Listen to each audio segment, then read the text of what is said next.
Arıqlamaq məqsədi ilə təbabət üsulundan istifadə edən Siyəzən sakini qəfil vəfat edib. Rayon sakini olan Seymur Səmədov səhhətində yaranan problem səbəbindən həyatını itirib. Yaxınları bildirib ki, 1987-ci il təvəllüdlü Seymur arıqlama məqsədi ilə bir ay imiş zəncəfilli qatıq yeyirmiş. Onun son həftələrdə 36 kiloqram çəki itirdiyi bildirilir. İlkin məlumata görə bunu onun səhhətində problem yaradıb və qəfil ölümünə səbəb olub. Faktla bağlı araşdırma aparılır.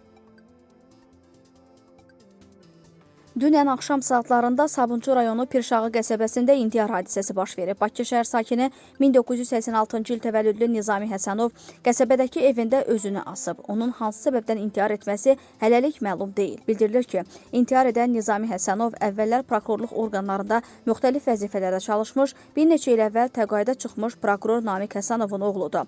Faktla bağlı Sabunçu rayon prokurorluğunda araşdırma aparılır.